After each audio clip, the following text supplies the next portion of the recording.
ہند میں انوکھا مرکز تحفظ دین، یہ دین کا ترجمہ ہے مرکز تحفظ دین۔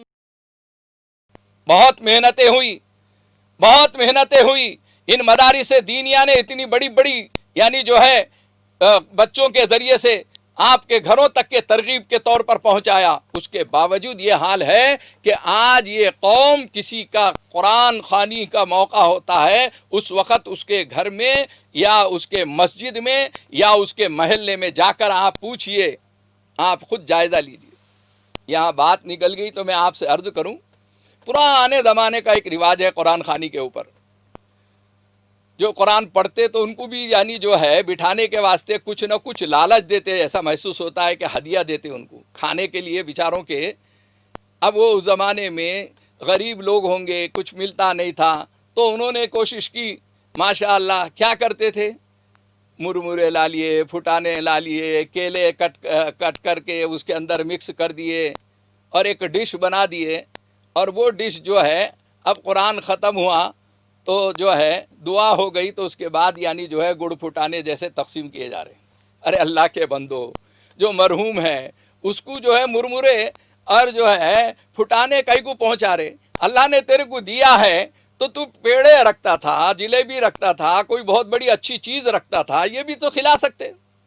اور یہ ڈش دنیا میں نہیں سمجھ میں آتی، کوئی مہمان آیا آپ کے پاس تو یہ ڈش جو ہے معیوب سمجھی جاتی ہے۔ آپ کسی کے سامنے مہمان نوازی کے طور پر گڑ پھٹانے، مرمرے اور کیلے ویلے سب ملا کر ذرا رکھ دو تو کوئی کھائے گا اور آپ کسی کو کھلائیں گے؟ رواج کے غلام مت بنو، کتاب کے غلام بنو، رواجی زندگی اپنی ختم کرو۔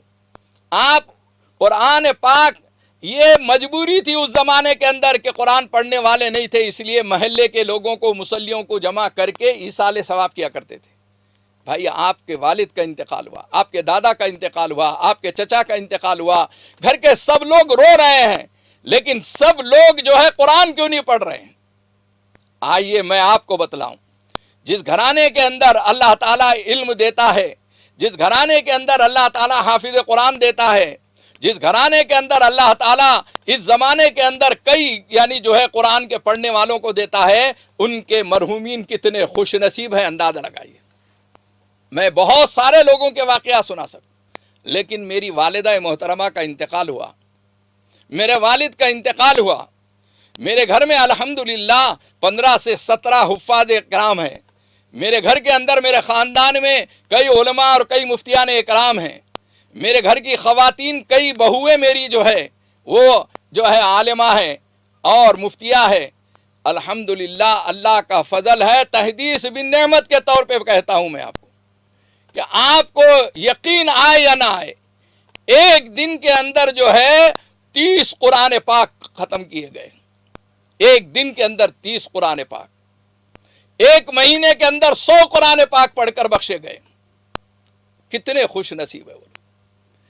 جیسے انتقال کے بعد آپ دیکھ رہے ہیں کہ قرآن سے تعلق ہے، آپ کو قرآن پڑھے ہوئے ہیں تو اتنا قرآن پڑھا جا رہا ہے، ایسے ہی جنازے کی نمازوں کا پس منظر دیکھ لیجئے آپ۔ باپ کا انتقال ہوا، بیٹا چبوترے پہ بیٹھا ہوا ہے، بیٹے کا انتقال ہوا ہے، باپ چبوترے پہ بیٹھا ہوا ہے۔ جنازے کی نماز کے دن جو ہے جنازے کی نماز پڑھنا نہیں آتی، پڑھانا نہیں آتی۔ کتنے خاندان مسلمانوں کے ایسے ہیں کہ جو خود جو ہے اپنے گھر کے جنازے کی نماز خود پڑھاتے ہیں، ان کا بیٹا پڑھاتا ہے یا ان کا والد پڑھاتا ہے یا ان کا بھائی پڑھاتا ہے۔ کتنے ایسے گھرانے کہاں ہیں؟ آپ کہہ رہے ہو کہ علماء بہت ہو گئے، آپ کہہ رہے ہیں کہ حفاظ بہت ہو گئے، کہاں ہے؟ آج بھی محتاجی ہے۔ آج بھی اگر بچے کی پیدائش ہوتی ہے تو اذان اور اقامت کے لیے جو ہے کسی عالم دین کو بلایا جاتا، کسی حافظ قرآن کو بلایا جاتا۔ اگر وہ بولنے لگ گیا بچہ تو اس کی بسم اللہ کے لیے کسی عالم دین، کسی حافظ قرآن کو بلایا جاتا ہے۔ ایک طرف آپ عزت کرتے ہو اور دوسری طرف حقیر نگاہوں سے دیکھتے ہو، یہ اللہ تعالیٰ کبھی معاف نہیں کرنے والے ہیں۔ اسی لیے فرمایا کہ فلا تکن خامسن، 5ویں مت بنو کہ ہلاک ہو جاؤ گے۔ ان مدارس دینیہ نے میرے عزیز دوستو بہت بڑا احسان کیا ہے. سینکڑوں حفاظ، سینکڑوں قاری، سینکڑوں اور ہزاروں اور لاکھوں کی تعداد میں ان مدارس دینیہ سے یعنی جو ہے دین کے قلعے سے اللہ تعالیٰ نے بہت بڑا کام لیا ہے. جہالت ختم ہو رہی ہے، جہالت دھیمے دھیمے جو ہے رفتہ رفتہ یعنی کم ہو رہی ہے اور علم کی روشنی بڑھتے جا رہی ہے. ہند میں انوکھا مرکز تحفظ دین، یہ دین کا ترجمہ ہے مرکز تحفظ دین.